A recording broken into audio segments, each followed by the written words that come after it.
not a game, it's a rich thing.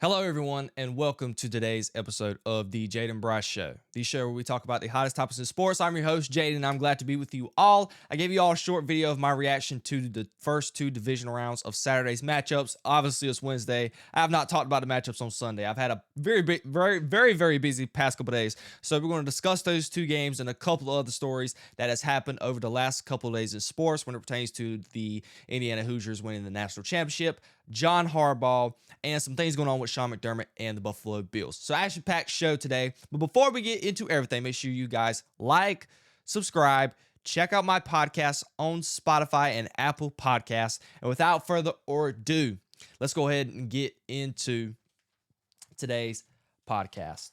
So the first thing, obviously, where I want to start with is the divisional round games from Sunday. And the first one is Caleb Williams and the Bears. This was a very interesting matchup for a multitude of reasons. You have fascinating storylines. You have the Bears being able to go to the NFC Championship for the first time in roughly 15 years. Matthew Stafford, another possible Super Bowl run. The Rams, not as good as everybody made them out to be, but just what a phenomenal game. And overall, a phenomenal year for the Bears. And can we just go ahead and start with the elephant in the room when it pertains to the amazing throw that Caleb Williams made in the fourth quarter, fourth down, got to have it drive. He ran back, 20, 30 yards? I can't even quite remember where the ball was at, but he ended up throwing a 50-yard pass on it was 15 yards to get to the goal line. Just absolutely phenomenal throw to Cole Kmet. And it was one of the best throws we've seen in the history of the NFL by far. Caleb Williams has been a phenomenal talent all season. A lot of question marks going into this year. A lot of question marks going into the playoff. Everybody thinking that Caleb Williams was going to end up being the weak link. And we've seen Caleb Williams play really progress over this year into Ben Johnson. And I've said it multiple times so far this season. Next year, the future is bright for the Bears. There's a lot to look forward to with the Ben Johnson and Caleb Williams tandem. Now, statistically, Caleb Williams didn't have this absolutely phenomenal game statistically. He was 23 for 42. He did not complete. He completed less than 50% of his passes. He had 2 touchdowns and 3 interceptions. But one thing about Caleb Williams, he cannot put together 4 quarters of great football, but he can put up a good fourth quarter. When it's clutch time and it's time to make big plays, Caleb Williams can do that. But the Bears probably wished at some point they would have kicked some field goals in this game. Ben Johnson living and dying by his persona, ideology, whatever you would like to call it, his philosophy of going for it on fourth down. They were 1 for 4 on fourth down, and I think their average yardage to go was 0.75 yards. Or it's how many yards they gained, so to speak. But their average was basically having to get a yard. They got stuffed on 4th and 1 a multitude of times. And it honestly did feel like Chicago dominated the majority of this game. I honestly felt that like Caleb Williams outplayed Matthew Stafford. I think the Bears offense outplayed the defense. And I think the Chicago Bears defense did a pretty good number on the Rams. What does it always come down to in the playoffs in the NFL? Everything always comes down to turnovers. Turnovers will make or break you. It always does. And in this case, it broke the Bears. There was a stat that went on across the league in the divisional round. Every team that had the most turnovers or committed the most turnovers lost their games respectively. We've heard many people, many NFL legends talk about it. It's always about taking care of the football. So you wish they would have. I wish Ben Johnson would have probably been more innovative on some of the fourth down play calls instead of trying to run it up the gut every time. I wish Caleb Williams would have used his legs a whole lot more than what he did. That final play call between the throw to DJ Moore, a lot of people were saying in Chicago Bears media there was just a miscommunication, that DJ Moore didn't know quite exactly what type of route concept he was supposed to run based on the coverage. He got confused. Caleb made a pretty good read, and it was just bad miscommunication, and it forced the Bears to lose this game. I don't really feel like Caleb Williams cost them the game. I know many people are going to put the blame on Caleb Williams because of the 3 interceptions. I thought one was pretty bad. I can't quite remember all 3 of them. I remember the one in overtime, one that he threw in the fourth quarter. I just cannot quite remember the other one. Oh, the other one was on the first drive of the game. Yeah, that was pretty bad. So 2 of them were on Caleb Williams, 2 bad turnovers. But the last one, it's just bad miscommunication by him and DJ Moore. And yeah, I really felt comfortable about the Bears winning in overtime because the Rams defense was getting stops. And the Rams defense got a stop on the first drive of overtime, and it felt like Caleb Williams, when they went for it on fourth down and they got it, I looked at my dad and I looked at him, I was like, man, this feels like Caleb Williams, feels like this is his moment and this is his drive. And they just could not capitalize. It's a heartbreaking moment overall for the Bears. I know a lot of people are probably sitting here questioning, like, are they really going to be back? There's a lot of teams that we've discussed over the multitude of years who actually get not as far, that has gotten farther than what the Bears have. But over time, we've seen if they've got to Super Bowls and etc., they are never able to get back to the dance. But it's only the divisional round. I feel like, and I've always felt like, I felt like this since their matchup against the Niners in Week 17. I felt like at this point, the Bears being the 2 or the 3 seed, they overachieved than what most people expected them to be, realistically. So it is somewhat heartbreaking because it felt like you had the game in the grasp. Caleb Williams made that historical play in the playoffs. He's had 2 throws in this playoff that is top 10 plays in the history of the NFL playoffs, in the NFL period. When he was dropping back, going 30 yards, I was like, oh, here we go, game over. And somehow, some way, Cole Kmet comes down with the football when the defensive back was trying to sell a pass interference, which that wasn't even close to pass interference. It's just a phenomenal throw. And that's what makes this game suck. If Caleb Williams and the Bears would have lost the game on that throw being incomplete, you probably would have not felt as bad. But the idea that they got that, went to overtime, you get the stop on defense. So basically you put the ball in the hands of Caleb Williams to go win the ball game, and they just could not deliver. A lot of people are questioning if Ben Johnson should have went for 2. I like the idea of kicking the field goal because you felt confident in the way your defense was playing that you were going to be able to get the stop that you need. So phenomenal run by Ben Johnson. The Bears would have been great to see them play in the NFC Championship game. Make first time in 15 years. But here's one thing that I can't say, and we'll get to the Rams. I do not feel like either one of these teams are going to be Seattle.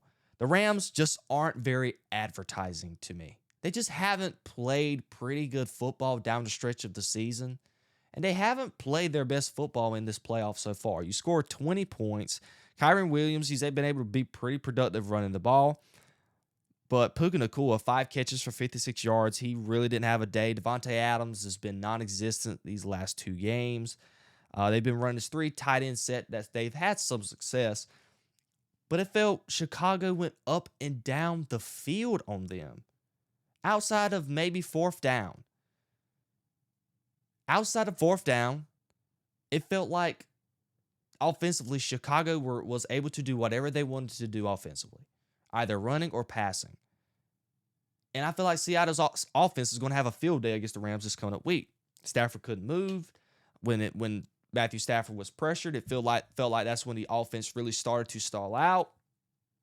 And it feels like they are going to lose handily to Seattle. What I saw against the Bears, obviously they did not make no mistakes. They didn't make any back-breaking plays. If I look correctly, I don't even think they even committed a turnover. But they cannot go into the 12th man playing the type of football that they played Sunday night. Now, granted, inclement weather, we get it. Matthew Stafford, again, just like Caleb, completed less than 50% of his passes, got sacked 4 times. But I have not been impressed with the defense. I think their back end is not great. Their defensive line has been pretty underwhelming, especially with Jared Verse and Kobe Turner and Byron Murphy and all those guys on the front line. Just been pretty disappointing. And Caleb Williams was able to get a lot of time in the pocket on Sunday and make a lot of plays. They didn't even sack Caleb Williams. I don't know exactly how many pressures. But the Rams they just do not look that great to me. And it really, really would not surprise me if the Rams go into Seattle on Sunday and get absolutely bull rush. But it was absolutely phenomenal game. And the future for the Bears is, what can I say? The future for the Bears is extremely bright. Now let's go ahead and pivot over to the other divisional round matchup. This was probably the most boring game, so to speak. The Seattle game was definitely more boring, but this was kind of one that was a tough watch. C.J. Stroud, and this is where we're going to start. That was one of the worst performances from allegedly one of the top 10 quarterbacks in the NFL. The type of performance that C.J. Stroud put on display for everyone to watch, America to watch on Sunday afternoon, that was an absolutely putrid and pathetic performance. This is someone who I've defended. I wish, and I've said multiple times, I wish that Carolina would have drafted him with the number 1 overall pick in 2023 during that draft class. But statistically, this was one of the worst performances I've ever seen. 4 interceptions in the first half. 4 interceptions in the first half. Completed less than 50% of his passes, just like the other 2 quarterbacks, but the weather was nowhere near as bad. A lot of people were calling to him to be benched, and it honestly felt like this playoff stretch this year was the worst playoff stretch for C.J. Stroud. His record, I do not quite remember it right now, but I think he's 3-3 at the moment with playoff wins, and every single one of his playoff victories. No, he's actually more than he won one last year. So 2. Yeah, he's 3-3. 3-3. And if it wasn't for that phenomenal defense, C.J. Stroud and Texas wouldn't have had a chance. It was 21-16 at one point in this ball game. 21-16. And I guess the defense of that defense for the Houston Texans ended up stalling out. But if it wasn't for the phenomenal play of the defense of the Texans, C.J. Stroud and that offense didn't have a chance. Will Anderson had 3 sacks, 2 forced fumbles. Daniil Hunter had 2 sacks. That defense was absolutely phenomenal. But C.J. Stroud decided to play the worst playoff game I've seen a quarterback play in a very long time. Not to mention that C.J. Stroud, if I remember correctly, the number, had 5 fumbles last week in the wild card matchup against the Pittsburgh Steelers. We got to start having an honest question about C.J. Stroud. Everybody's starting to question him as far as picking up his 5th-year option or even extending him. I would definitely pick up his 5th-year option. But the idea that C.J. Stroud, based off his past couple playoff performances, that he is deserving of $60 million, that's just not the going rate for C.J. Stroud. He probably even inevitably played himself out of the top 10 quarterback conversation. Guys, C.J. Stroud had, statistically, here was his quarterback rating and passer rating. C.J. Stroud had a quarterback rating of 21 and a passer rating of 28. That is, without a shadow of a doubt, historically bad. C.J. Stroud was called to be benched. And overall, just across the league on divisional round weekend, the quarterback play was just absolutely abysmal. A lot of it had to do with the weather, but I was very disappointed in C.J. Stroud. Highly disappointed with the way he played. He looked like a deer in headlights. And there's a lot of questions that should be asked about the future of C.J. Stroud in Houston. I think that he is the quarterback. We're not going to sit here and hold this one bad performance in the playoffs against him because he had a lot of key injuries. Dalton Schultz, he left at the tight end spot in the first half. His backup tight end tore his ACL because of a bad throw that C.J. Stroud made. He tore his ACL. You were without Nico Collins. Joe Mixon hasn't played all year. So C.J. Stroud was inept of weapons. But they got to get this offense together. This offense has not been well under C.J. Stroud since his rookie year. I never really understood why they decided to fire Bobby Slowick at all. Never made sense to me to the slightest. But going forward, something has got to change with C.J. We got to get better. He's been to the divisional round of the playoffs each year that he's been the quarterback for the Texans. He's won a playoff game each year, back 3 straight years. But it's time for more. This was a Super Bowl caliber defense. They were giving Drake Maye fits. But C.J. Stroud played so bad that we really couldn't sit here and say that Drake Maye played a very below average playoff game. So the Texans and C.J. Stroud's future is really in question.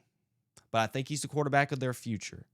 But the idea of C.J. Stroud getting $60 million, the going rate in the quarterback market, is definitely not going to happen in the slightest.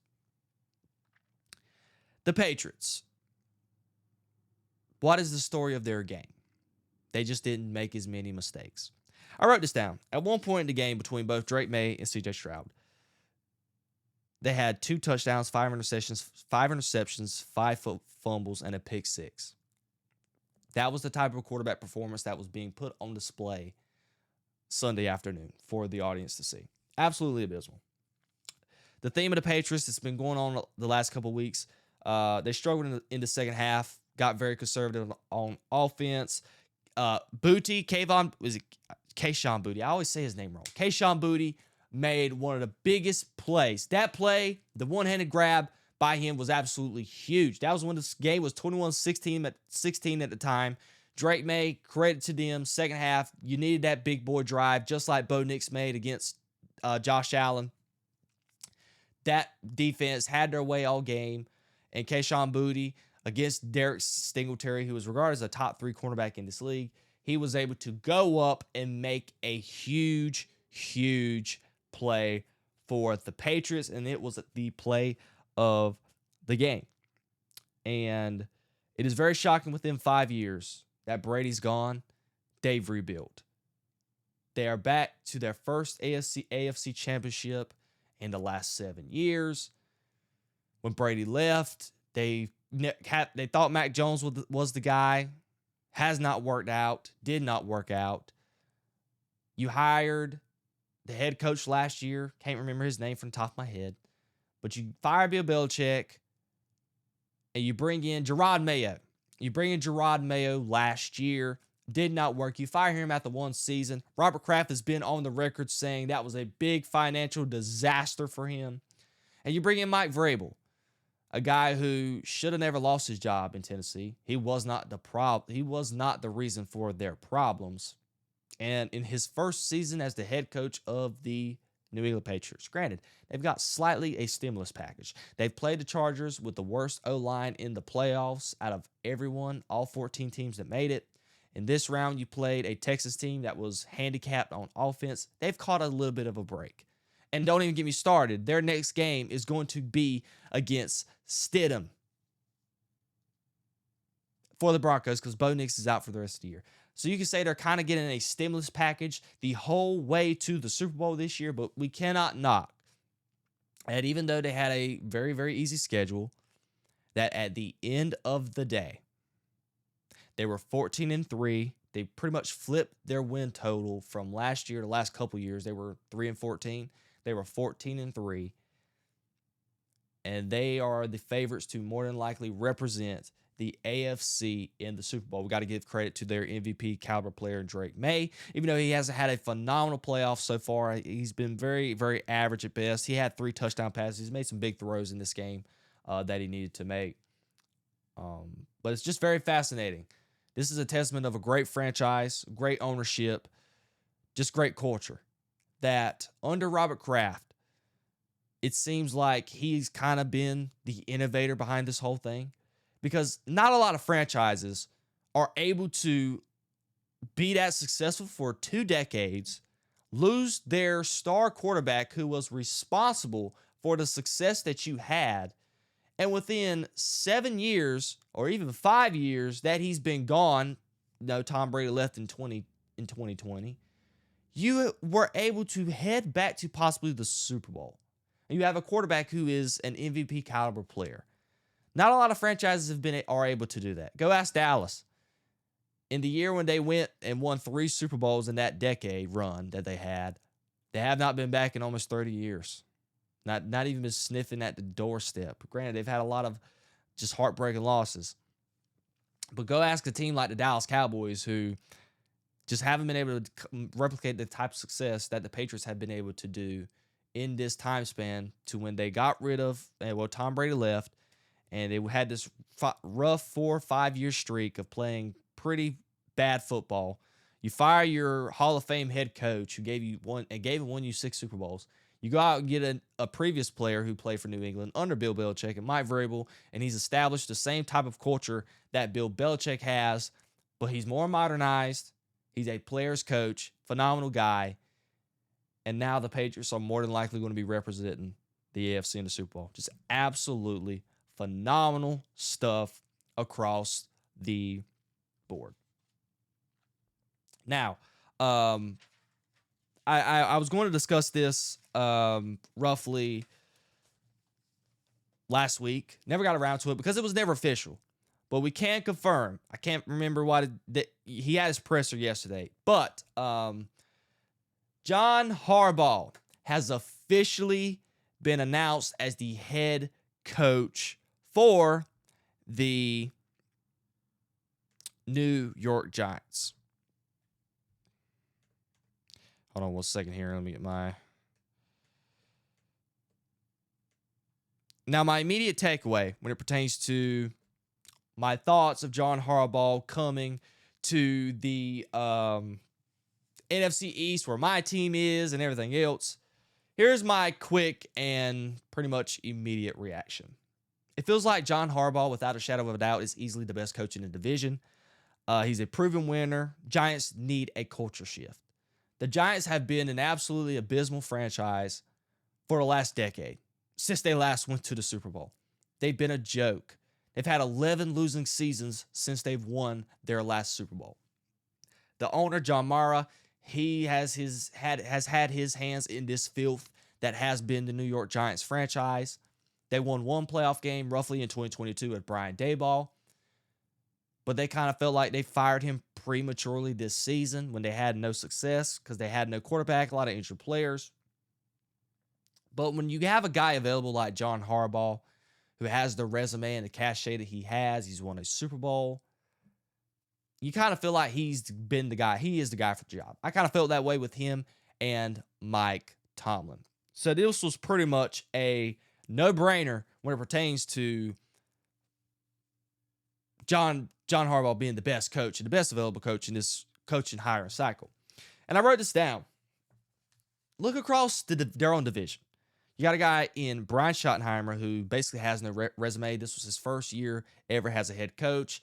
You know, he's had plenty of experience at the offense coordinator position. There was a stint in the NFL where he was supposed to get a head coaching job years ago when he was the OC for Jets. Never got one, stalled out. He's from the Pete Carroll coaching tree. You got a guy like Dan Quinn, who is known for choking the Super Bowl and the playoffs, period. And you have a guy like Nick Sirianni who has the best resume, but nobody thinks he's there running the show in Philly.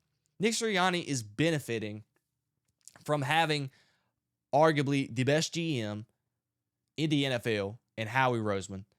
And Jeffrey Lurie is one of the most aggressive owners in the NFL. So that's where most of Nick Sirianni's success is predicated from. And then when you look at John Harbaugh, he went to the AFC Championship just 2 years ago in 2023. And granted, the GM, Benito, and everyone involved in the Ravens, they've done a phenomenal job with talent. I think there's this type of stat going around that across the NFL over the past couple of years, the Ravens have produced the most Pro Bowls and All Pros, respectively, as an organization. Like, they've had a lot of great talent across the board in Baltimore. Now, the Giants, they have some great pieces. I think Brian Burns, Kayvon Thibodeau, Dexter Lawrence, their defensive line, Abdul Carter, pretty good unit. They could use a lot of defensive help when it comes to linebacker and the secondary. Offensively, you got to what people think is a franchise quarterback in Jackson Dart. I know people around the media like Colin Cowherd has thrown around the idea of trading Jackson Dart and getting Mendoza. I don't know if you would do that. I think Jackson Dart's the guy. Him and that tandem with him and Brian Scatterbo. We saw a glimpse of it, and it was kind of putting and turning the tide in New York there for a little while, specifically that game on Thursday Night Football against the Eagles. So you got that persona going on in New York. You got a guy in Malik Neighbors who is turned out to be a better wide receiver so far in the NFL than Marvin Harrison was. So that was a home run pick for the Giants. So you still got him coming off of ACL. You got a good left tackle when he is healthy. So you got John Harbaugh has a lot to work with.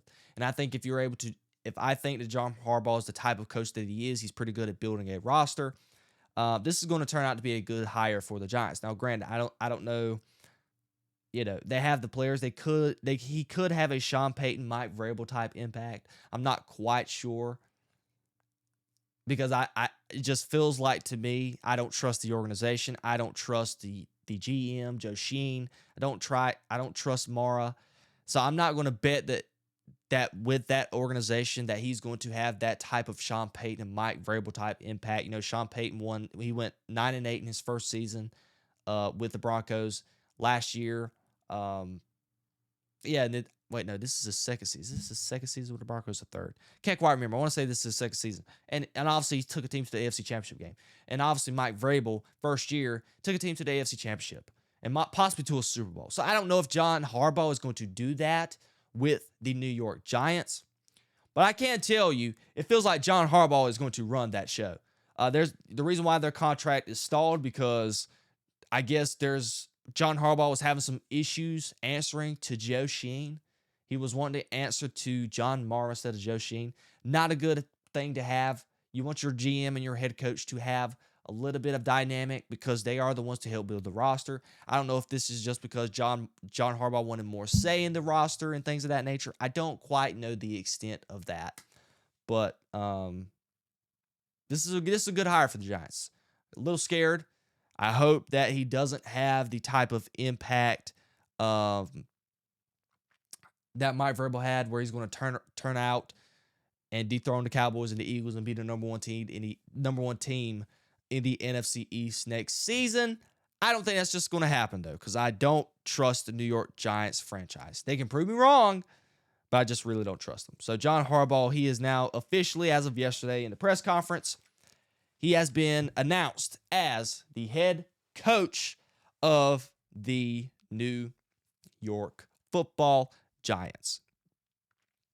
Now, something that I've been very disappointed about. I've pretty much sounded off on, and there's been a lot of stuff that's been going on these last couple days pertaining to this topic that I've been very disappointed about. Sean McDermott, sadly, was relieved from his duties roughly a couple of days ago. I want to say it was Monday or Tuesday. It wasn't yesterday. It was Monday. He was relieved of his duties on Monday, or it was Tuesday morning. I can't quite remember. But basically, Sean McDermott was fired from the Buffalo Bills after the aftermath of the game on Saturday. Yes, it was Monday because I remember it was 2 days after the game. So yes, it was on Monday.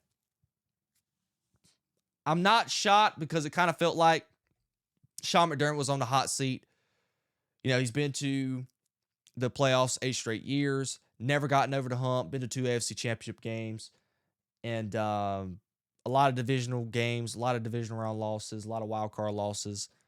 But the 2 chances you've had at the AFC championship, you could not get the job done.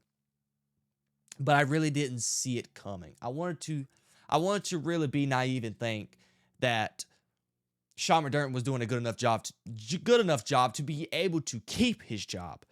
But the one thing that I do not understand for the life of me, and I have it down here, why is it that Sean McDermott is fired, but Brandon Beane keeps his job? I'm infuriated about the idea of him not only keeping his job, ladies and gentlemen, Brandon Beane got promoted. He got a promotion to president of football operations. This roster, the last couple of years, has been absolutely terrible. Statistically, there's been no quality skill position players. They have drafted 2 Pro Bowlers. Drafted. Stephon Diggs don't count. They got him from free agency.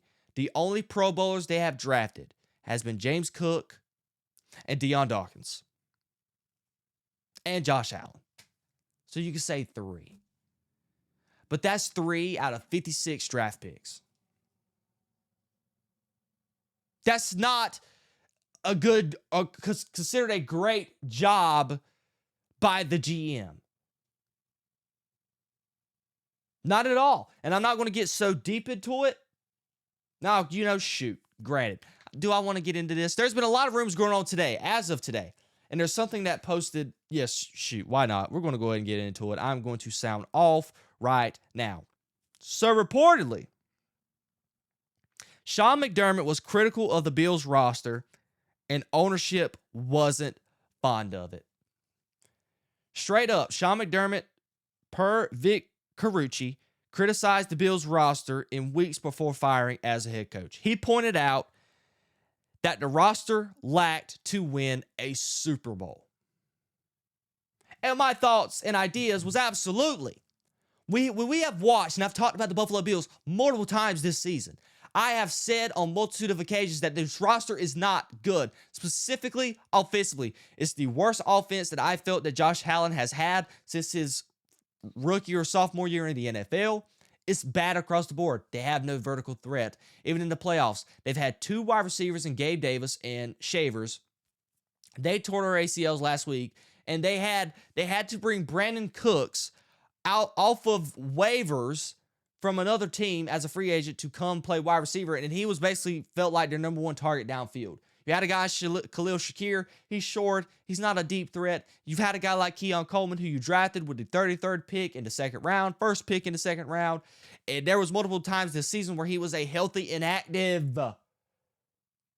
And speaking of Keon Coleman, there's been a lot of drama today regarding Brandon Beane, or the owner of the Bills. They had a press conference today, and he was pretty much defending Brandon Beane, saying that he didn't want to draft Keon Coleman. When there's multiple clips that people have showed already where it shows Brandon Beane pretty much co-signing the idea that he was going to draft Keon Coleman. The stuff that is going on right now with the Buffalo Bills is absolutely embarrassing across the board. I did not feel that Sean McDermott should have lost his job. It kind of felt like the players knew this was possibly going to happen because we saw Deion Dawkins getting very emotional, Brandon Cooks, Josh Allen in their post-game pressers. And I'm kind of sitting there like, okay, I kind of understand why Josh Allen's crying and Deion Dawkins did not get Brandon Cooks. And then Deion Dawkins, right when Sean McDermott was fired, he sounded off saying absolute bull jive. It might not even been him. I just remember Deion Dawkins posted like, I love you, coach, bad decision, whatever, something like that. But just basically, they are not fond of the decision. And we're talking about a guy in Sean McDermott who has won 8 playoff games. 8 playoff games. In comparison to John Harbaugh in that time span, has only won 3. I think the idea of keeping your GM, not only keeping him, but promoting him, is absolutely bad business. Bad business across the board. And the owner should be absolutely ashamed of himself. I feel absolutely bad for Bills fans. The idea that a guy out of 56 draft picks has drafted 3 Pro Bowlers. Not even 3. I think the stat was 2 since they drafted Josh Allen. They've drafted 2 Pro Bowlers since they drafted Josh Allen. And that's a running back and a left tackle. They have not drafted a Pro Bowl wide receiver, Pro Bowl corner, none of that. And then you're going to sit there and get mad at the head coach for saying that they lacked a Super Bowl caliber roster when it was true. Why do you think you were the 6th seed? Why do you think the Jaguars had a better record than you? Why do you think the Broncos had a better record than you? Why do you think the Patriots had a better record than you? Better rosters. And the Chargers were the 7th seed. And I can argue it felt like they had a better roster. I feel like with my heart and soul, out of the 14 teams that made the playoffs this year, I would bet money that you could ask anybody and they would feel that the Bills probably had the 12th, 13th, 14th best roster out of the 14 teams. This roster wasn't good. And we got to give a lot of credit to Sean McDermott. They played pretty well. You beat a Jaguars team on the road who had a very good defense, streaky at the time. Trevor Lawrence playing the best football of his life. And you win that game on the road. And then you go to Denver on the road and you lose in overtime. And it wasn't even because of Sean McDermott. It's because your quarterback didn't make a couple plays. It's not like, at no point we were watching that game against the Broncos on Saturday and we felt like the Bills were just not buttoned up as a football team. A lot of penalties, a lot of bad clock management. We weren't saying any of that. The reason why we had a conversation about the Bills and that game and how it went, we were saying that because of the play of the players. Yeah, the defense they just didn't make the plays when they needed to. 2 bad PI calls. That has nothing to do with the coach. What about the quarterback? Missing some big throws. 2 of them. Not going on a rant about that or a tangent. But yeah, we've had that conversation, had that discussion. What about that? It hasn't got to a Super Bowl. Sean McDermott, he's changed the franchise alongside Josh Allen. They had a 17, 18-year playoff drought. And as soon as Josh Allen and Sean McDermott paired up, they brung absolutely immediate success to the Bills franchise. And they have the most playoff wins without a Super Bowl, which is not a very advertising stat to ownership. And that is more than likely the reason why they wanted to go ahead and pull the plug. But I promise you this. When you look at a coach like Sean McDermott and you look at everybody else available right now in the current coaching cycle, who is more advertising than what you already have? I would argue that today. If I was going to the Bills owner, I would look at him and say, sir, respectfully,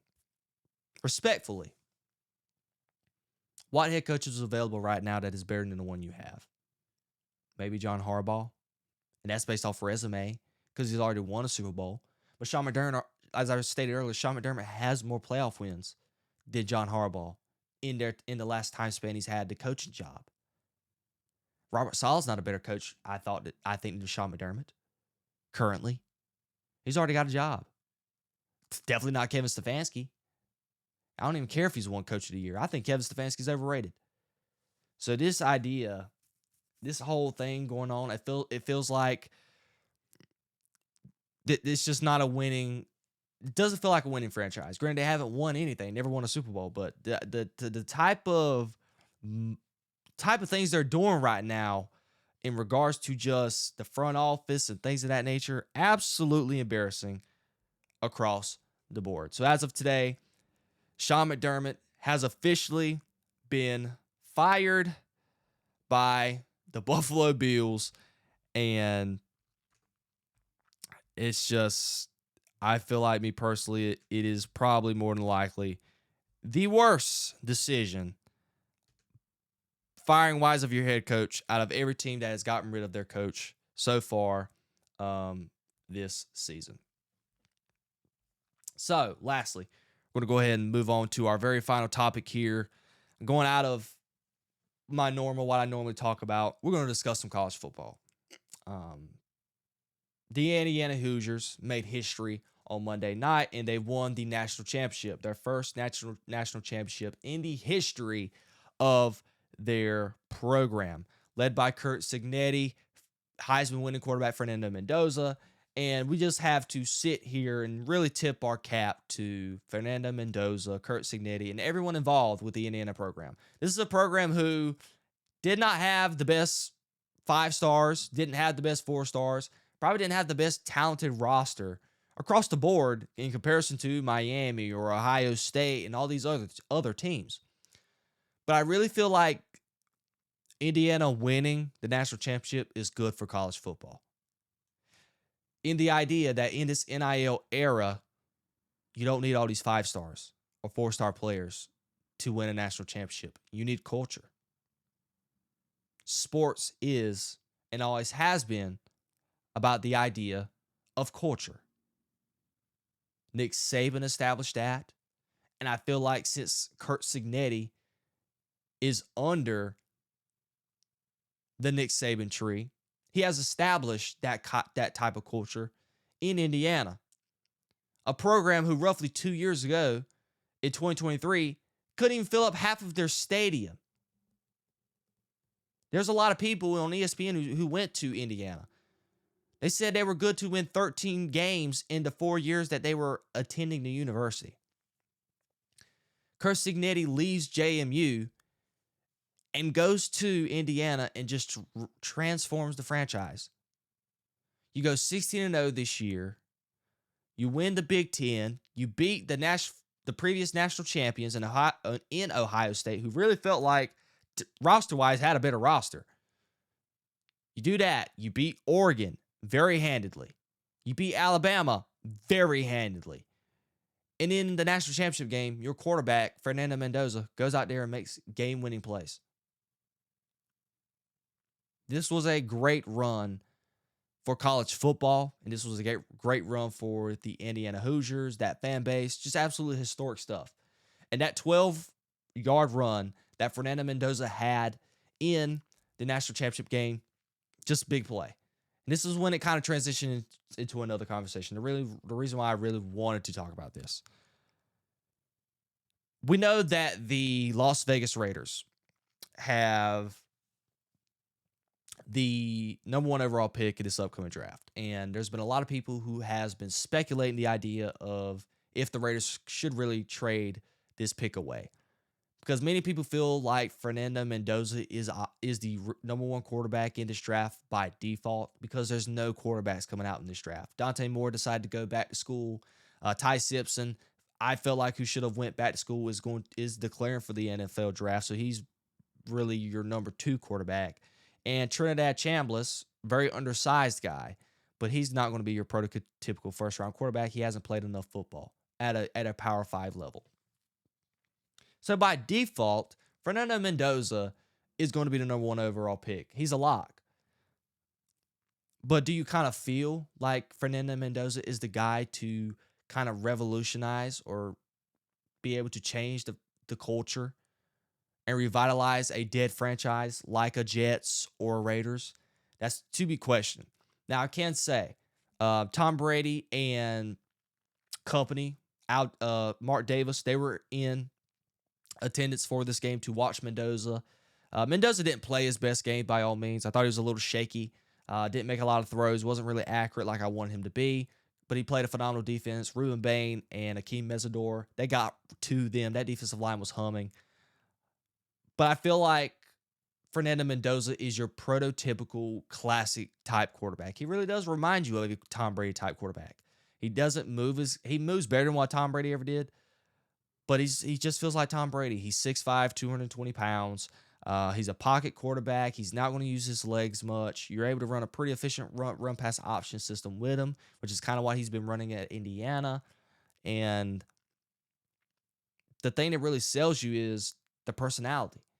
He's a likable guy. He's terrific on the microphone. He looks like a guy, and he plays like the guy that you would want to lead your program.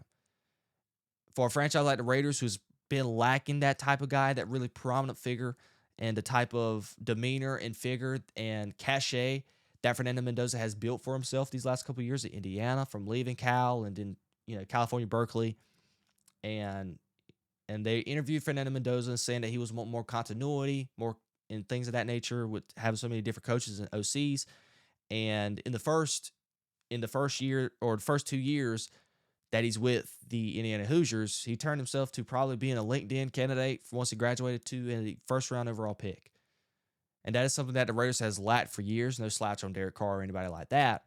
So when you put all of that into perspective, I feel like, to me, it's kind of like a no-brainer that you need to draft Fernando Mendoza, because you're not going forward with Geno Smith. You're paying this guy a fortune, and you traded for this guy, and he's not your future. Look, he played terrible this year. So that's all I really want to discuss when it pertains to that. I think Fernando Mendoza is going to be the number one pick. I don't think it's in the best interest of the Raiders to trade away the pick, because I trust in the kid. I think Fernando Mendoza has the ability to be a franchise quarterback in this league. I don't love him talent-wise. He's not a Caleb Williams. He's not a Drake Maye. He's not a Jayden Daniels. Not even a Bo Nix. Like, all these guys are super talented, and if you felt like talent-wise, they will be able to propel your franchise. And granted, they have been right so far. Jayden Daniels, NFC Championship.